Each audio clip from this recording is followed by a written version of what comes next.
Hello students, कैसे आप सभी लोग। उम्मीद करता हूं आप सभी अच्छे और स्वस्थ होंगे। मैं Aryan Chaturvedi, assistant professor of chemistry.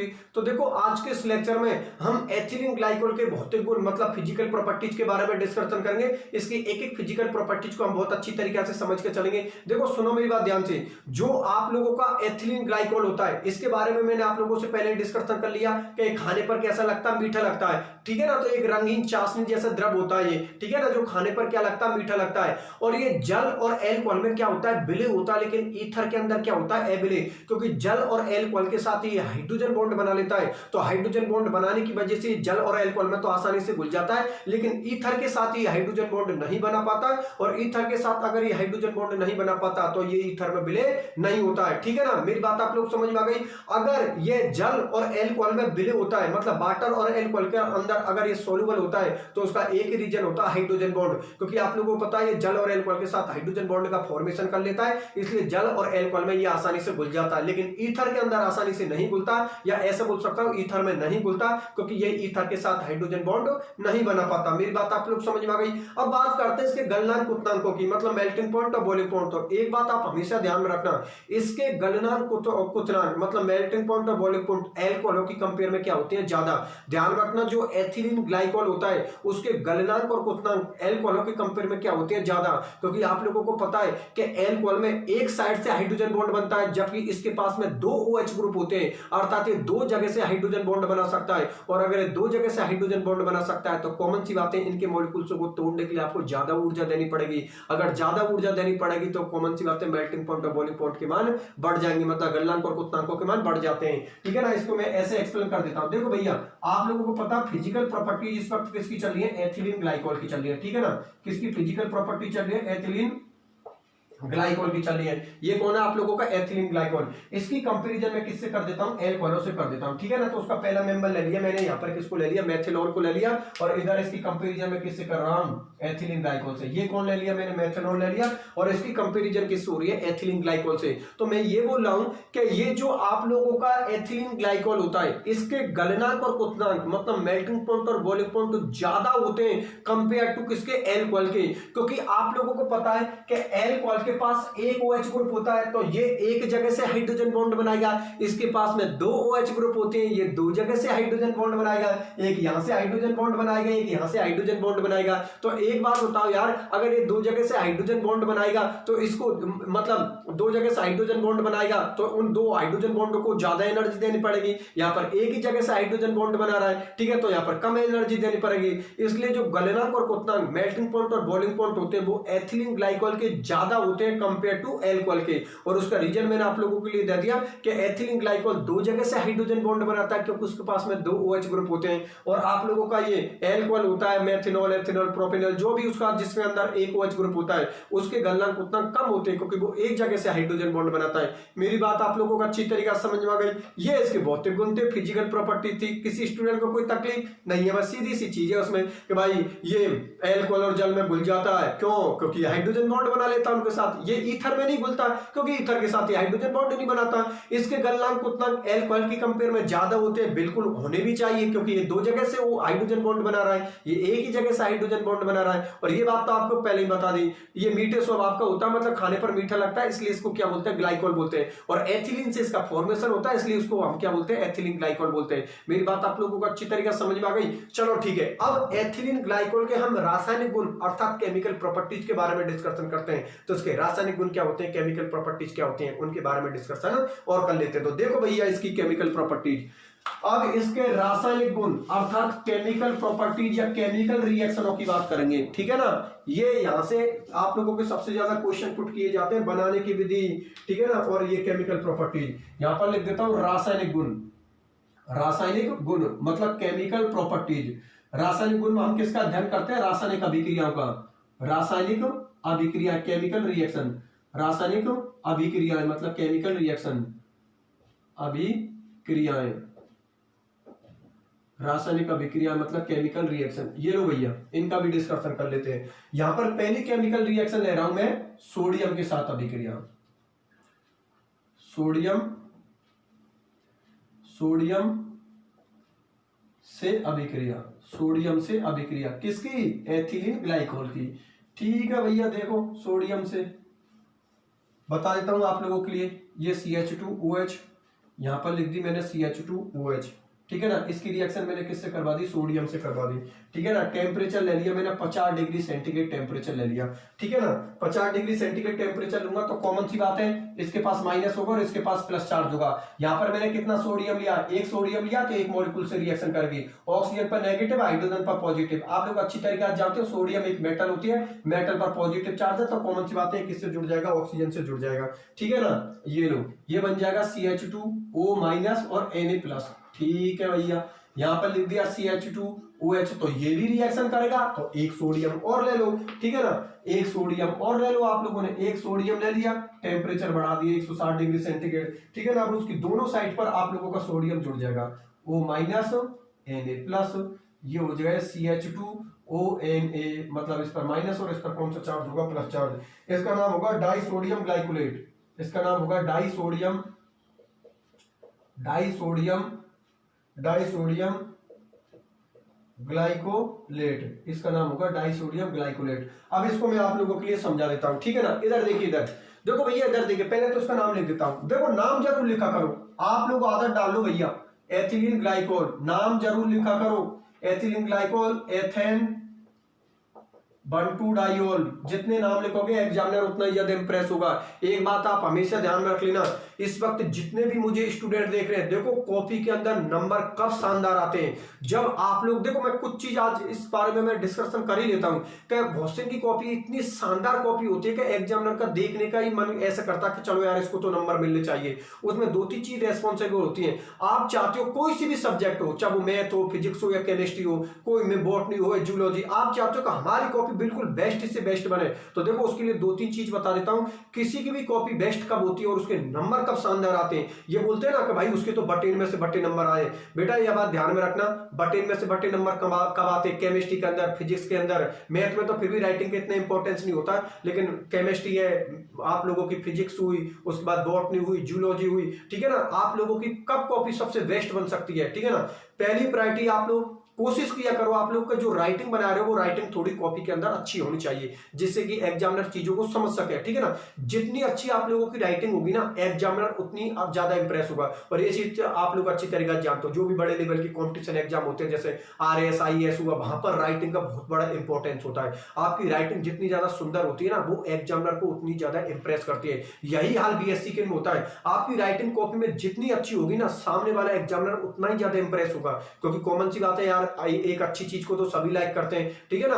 तो राइटिंग जितनी ज्यादा बेस्ट बनाओगे उतना ही, ठीक है ना। इतनी भी बिल्कुल स्लो स्लो चल रहे हो, मतलब इतनी तेज लिख रहे हो, मतलब तेज लिखने के बाद भी अगर आप लोगों की राइटिंग बनी है तो बेस्ट कॉपी आप लोगों की बेस्ट लगी, पहली बात।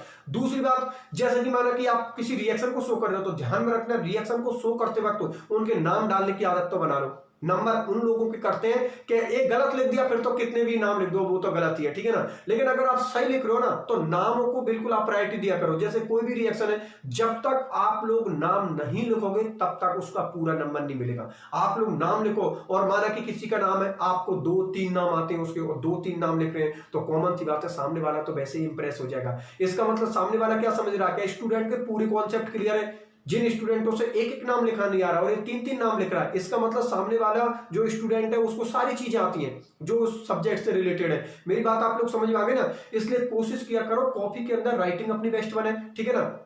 कोई भी चीज को शो कर रहे हो वहां पर आप लोग, जैसे कोई केमिकल रिएक्शन को शो कर रहे हो, तो नाम लिखने की आदत तो बना लो। पहली प्रायोरिटी IUPAC नाम को दो, ठीक है ना। और कोशिश किया करो इंग्लिश में आप नोमेनक्लेचर किया करो, ठीक है ना। हिंदी में करते हो तब भी नंबर नहीं करता, ऐसी बात नहीं कि हिंदी में कर दिया नंबर, लेकिन आप लोग भी जानते हो कि IUPAC सिस्टम जो दिया गया था वो किसके बेस पे दिया गया था, इंग्लिश मीडियम के बेस पे दिया गया था, इंग्लिश की चीजों के बेस पे दिया गया। तभी तो हम बोलते हैं कि अंग्रेजी वर्णमाला क्रम को देखते हैं। कभी सुनिए आप लोगों ने कि आप लोगों की बार खड़ी को हम यूज में लेते हैं, नहीं लेते ना। वहां पर अंग्रेजी वर्णमाला क्रम, जैसे कि एथिल मैथिल, तो हम एथिल को पहले लिखते हैं, मैथिल को बाद में लिखते हैं। फिर क्यों लिखते हैं एथिल को, क्योंकि वहां में ई पहले आता है और एम बाद में आता है। तो अंग्रेजी वर्णमाला, इंग्लिश अल्फाबेट ही तो देखते हैं हम लोग, ठीक है ना। इसलिए कॉपी को इतनी शानदार बनाओ अपनी को कि एग्जामिनर जब देखे ना तो देखता ही रह जाए कि यार वास्तव में क्या कॉपी है, ठीक है ना। और उसके बाद नंबर देखो, बटे में से बटे उन स्टूडेंटों के नंबर आते हैं जो हर चीज उनके में मतलब दम होती है, ठीक है ना, उनके बटे में से बटे नंबर आते हैं, ठीक है ना। इसलिए एक चीज तो आप मेरे साथ आदत डालना सीखो, नामकरण जरूर सीखो,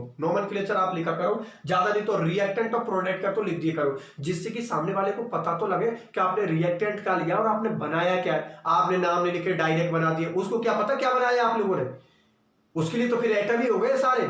मेरी बात आप लोग समझ में आ गए ना। रिएक्शन अगर 2 नंबर के और आपने नाम नहीं लिखे तो वो आधा ही नंबर देगा वो रिएक्शन के, ठीक है ना, बाकी के सब नंबर में नोमेनक्लेचर में काट लेगा। इसलिए आप बिल्कुल नाम डालने की कोशिश किया करो इंग्लिश के अंदर आप नाम लिखो, ठीक है ना। हिंदी के अंदर लिख तो कोई दिक्कत नहीं, जहां पर आपको ऐसा लगता है कि यार इसकी इंग्लिश को मैं गलत कर सकता हूं, ध्यान रखना इंग्लिश गलत मत कर देना, ठीक है ना। आपको ऐसा फील होता है कि यार इसकी इंग्लिश में गलत कर सकता हूं तो कोई दिक्कत नहीं है, आप हिंदी में नाम लिख दो, ठीक है ना। लेकिन अगर आपको इंग्लिश में आ रहा है ना तो इंग्लिश में लिखो, ठीक है ना। वो तो इंग्लिश में नहीं आ रहा है तो हिंदी में लिख दो, लेकिन अगर आपको इंग्लिश में नाम आ रहा है तो बिल्कुल आप इंग्लिश में ही नाम लिखना, ठीक है ना। बात समझ में आ गई। तो देखो अब इसकी रिएक्शन बता देता हूं, तो सुनो भैया, एथिलीन ग्लाइकोल उसी तरीका से रिएक्शन शो करता है, या एथिलीन ग्लाइकोल की वो सारी रिएक्शन होती हैं जो हम लोगों ने किस में करवाई थी, एल्कोहल में करवाई थी। मेरी बात आप लोग समझ में आ गई ना, कि जिन रिएक्शनों को एथिलीन, जिन रिएक्शनों को एल्कोहल ने शो किया था उन सारे रिएक्शनों को कौन शो करता है, एथिलीन ग्लाइकोल शो करता है।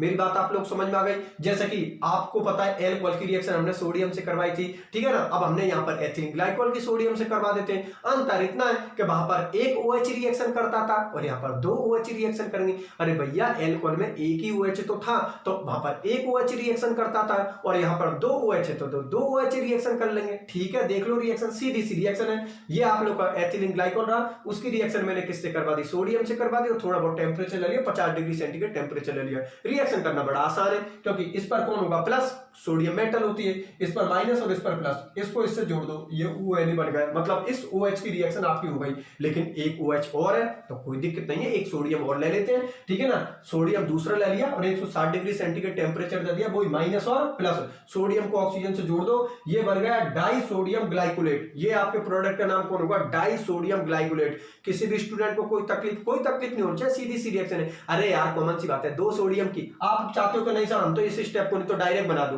2 Na ले लो यहाँ पर और दोनों ऑक्सीजन से 2 सोडियम को जोड़ दो। आप लोग मेरी बात समझ में आई ना। और इस तरह के स्टेप पे लिख देना, पहले स्टेप पे 50 डिग्री सेंटीग्रेड लिख देना, सेकंड स्टेप पे क्या लिख देना आप लोग, 160 डिग्री सेंटीग्रेड, ठीक है ना। यहाँ पर 2 सोडियम ले लेना, हो जाएगी रिएक्शन डायरेक्ट, इसको बनाने की कोई जरूरत नहीं है, ये कंडीशन शो कर दो, मतलब हो गई ना। तो फर्स्ट रिएक्शन के लिए 50 डिग्री सेंटीग्रेड लिया, दूसरे के लिए कितना लिया, 160, और डायरेक्ट इस प्रोडक्ट को बना देना और स्टेप से चला तो वो है ही आप लोगों के लिए, ठीक है ना। फाइनल प्रोडक्ट क्या होगा, डाई सोडियम ग्लाइकोलेट। बात आप लोग समझ में आ गई, ठीक है। अब याद करते चलो कि किस किस से रिएक्शन करवानी हम लोगों को, ठीक है ना।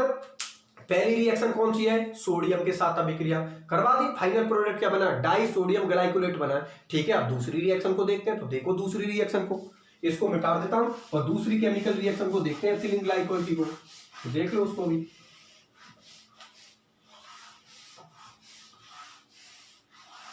देखो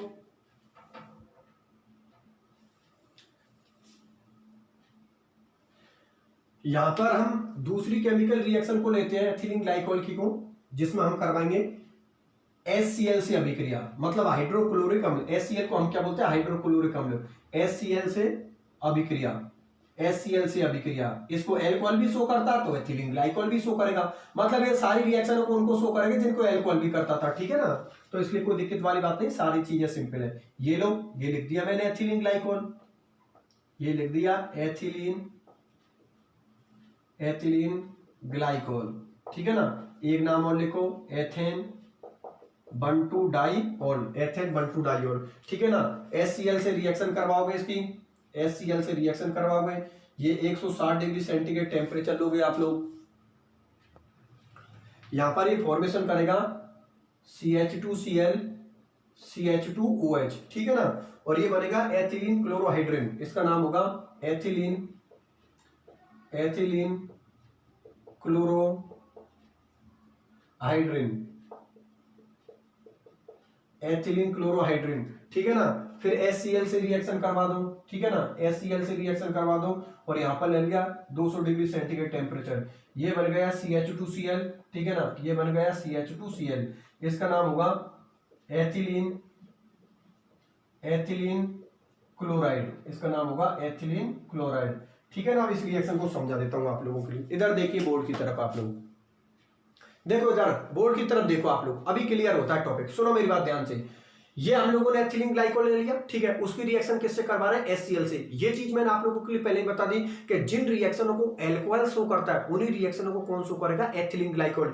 बस अंतर इतना है कि उसमें एक OH ग्रुप रिएक्शन को करता था, यहाँ पर 2 OH ग्रुप रिएक्शन को करेंगे। तो देखो वही कंडीशन, रिएक्शन करवाने का सबसे बेस्ट पैटर्न हम लोगों ने क्या बना रखा है, प्लस माइनस में तोड़ दो और एक दूसरे से जोड़ दो। तो देखो H प्लस अम्ल होता है, H प्लस Cl माइनस, इस पर प्लस इस पर माइनस। तो एक बात बताओ मुझे यार, देखो इस पर प्लस इस पर माइनस, Cl को तो मैं किससे जोड़ दूं, CH2 से, और H को किससे जोड़ दूं, OH से। H2O आप लोगों का बाहर निकल गया, एक OH ने कर ली रिएक्शन, ठीक है, बहुत अच्छी बात है। अब दूसरा OH भी तो है, तो उसकी भी रिएक्शन करवा दे, एक OH ग्रुप ही है। तो फिर आप लोगों ने टेम्परेचर क्या थोड़ा बढ़ा दिया, ठीक है ना। HCl 200 डिग्री सेंटीग्रेड आप लोगों ने फिर से टेम्परेचर ले लिया। यहां पर कितना लिया था, 160 लिया था, थोड़ा टेम्परेचर बढ़ा दिया और अब कितना ले लिया, 200 डिग्री सेंटीग्रेड। फिर वही प्लस में इसको तोड़ो, माइनस में इसको तोड़ो, प्लस इस पर आएगा, माइनस इस पर आएगा। अब इसको तो किससे जोड़ दो, इससे जोड़ दो, और इसको किससे जोड़ दो, इससे जोड़ दो। वाटर आप लोगों को बाहर निकल जाएगा और फाइनल प्रोडक्ट बनेगा एथिलीन क्लोराइड। मेरी बात आप लोगों को अच्छी तरीके से समझ में आ गई भैया। किसी स्टूडेंट को कोई तकलीफ नहीं होनी चाहिए, बहुत सिंपल सी रिएक्शन चल रही है। आप चाहते नहीं सर हम तो डायरेक्ट रिएक्शन करना चाहते हैं, तो कोई दिक्कत नहीं है, इससे डायरेक्ट ये बना दो आप लोग। लेकिन वही एरो पर क्या लिखोगे, एरो लेकर यहां पर लिख देना, यहां पर प्लस 2HCl लिख देना। देखो इसी रिएक्शन को यहां पर करोगे तो यहां पर लिख देना 2HCl, और कंडीशन लिख देना, यहां पर लिख देना आप लोग कितनी, 160 डिग्री सेंटीग्रेड, और यहां पर कितना लिखोगे आप लोग, 200 डिग्री सेंटीग्रेड। ये लो और डायरेक्ट इस प्रोडक्ट को बना दो, ठीक है ना। स्टेप में चलोगे तो ऐसा बना देना, और डायरेक्ट करना चाहो तो ऐसा कर देना आप लोग, ठीक है ना। एथिलीन ग्लाइकोल की रिएक्शन 2HCl से करवा के और फाइनल प्रोडक्ट आप लोग ये बना देना, कोई दिक्कत नहीं है। आप लोगों को ऐसा अच्छा लगे तो ऐसा कर देना, आपको डायरेक्ट अच्छा लगे तो डायरेक्ट कर देना, ठीक है ना। ऐसा भी बेस्ट है और वैसे भी बेस्ट है, ठीक है ना। ऐसा ही कर देना आप लोग। मेरी बात आप लोग समझ में आ गई, और जिसको जैसे अच्छा लगे वो वैसे बना देना, ठीक है। बस गलत मत करना, ठीक है ना, गलत मत करना आप लोग, ठीक है ना, सही करना। बात आप लोग समझ में आ गई। पहली रिएक्शन कौन सी, सोडियम के साथ अभिक्रिया। दूसरी रिएक्शन कौन सी, HCl के साथ अभिक्रिया। अब तीसरी केमिकल रिएक्शन पर बात करते हैं। तो देखो तीसरी केमिकल रिएक्शन को भी, तीसरी केमिकल रिएक्शन को देखते हैं एथिलीन ग्लाइकोल में।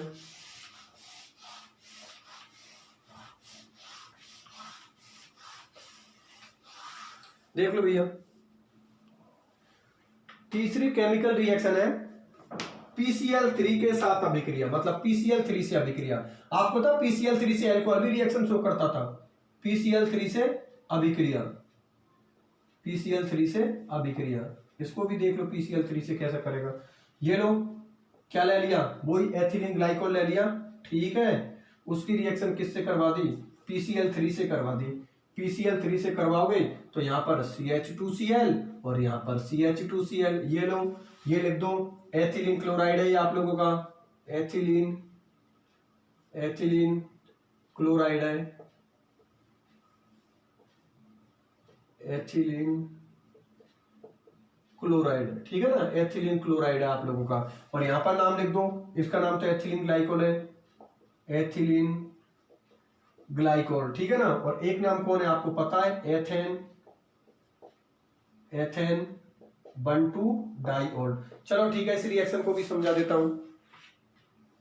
इधर देखिए केमिकल रिएक्शन एथिलीन ग्लाइकोल की चल रही है, ठीक है। तीसरी केमिकल रिएक्शन है PCl3 के साथ अभिक्रिया। ये मैंने क्या ले लिया, एथिलीन ग्लाइकोल, उसकी रिएक्शन किससे करवा दी, PCl3 के साथ करवा दी। आप लोग अच्छी तरीके से जानते हो, जैसे PCl3 के साथ रिएक्शन करवाऊंगा ये दोनों OH ग्रुप यहां से हट जाएंगे आप लोगों के, और यहां पर Cl जुड़ जाएगा और यहां पर आप लोगों को Cl जुड़ जाएगा, और फाइनल प्रोडक्ट बनेगा आपका एथिलीन क्लोराइड, ठीक है ना।